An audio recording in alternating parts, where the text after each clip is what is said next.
നിങ്ങളുടെ ചുറ്റുമുള്ള മുഴുവൻ സമരങ്ങളിലേക്ക് നിങ്ങൾ ഏതെങ്കിലും യാത്ര ചെയ്യുമ്പോൾ ഒരു സമരപന്തൽ കണ്ടാൽ നിങ്ങൾ ആ സമരപന്തലിലേക്ക് അറിയാതെ നിങ്ങൾ പാളി നോക്കും. ഇതുവരെ നിങ്ങൾ അങ്ങനെ പാളി നോക്കിയിട്ടുണ്ടാവില്ല. പക്ഷെ ഇനി തുടങ്ങി നിങ്ങൾ ഈ മറ്റു മനുഷ്യരുടെ അവകാശ പോരാട്ടങ്ങൾ രാഷ്ട്രീയ പാർട്ടികളിലും മതസംഘടനകളും ആരും സഹായിക്കാനില്ലാത്ത ഒരുപാട് സമരങ്ങൾ ഈ കേരളത്തിന്റെ മുക്കിലും മൂലയിലും നടക്കുന്നുണ്ട്.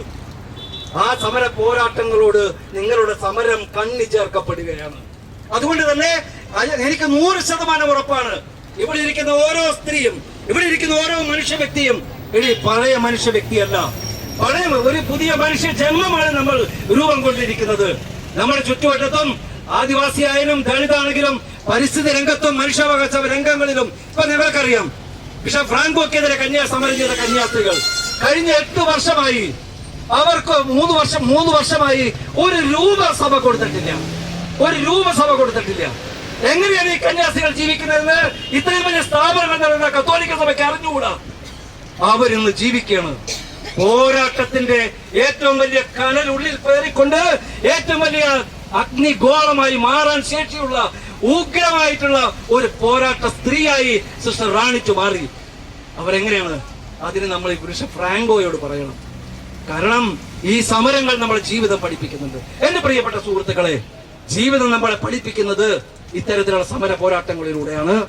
ഇന്ത്യൻ കോൺസ്റ്റിറ്റ്യൂഷൻ ഉണ്ടായത്, ഇന്ത്യയിലെ നിയമം ഉണ്ടായത് ആദ്യം ഇന്ത്യൻ കോൺസ്റ്റിറ്റ്യൂഷൻ അല്ല ഉണ്ടായത്, ആദ്യം സ്വാതന്ത്ര്യ സമര പോരാട്ടങ്ങളാണ് ഉണ്ടായത്. ആ സ്വാതന്ത്ര്യ സമര പോരാട്ടങ്ങളിൽ എത്രയോ മനുഷ്യരാണ് നമുക്ക് വേണ്ടി ജീവൻ ഹോമിച്ചത്. ആൻഡമാൻ നിക്കോബാർ ദ്വീപിൽ നിങ്ങളൊന്ന് പോകണം, അവിടുത്തെ സെല്ലുവാര ജയിലിൽ കാണണം.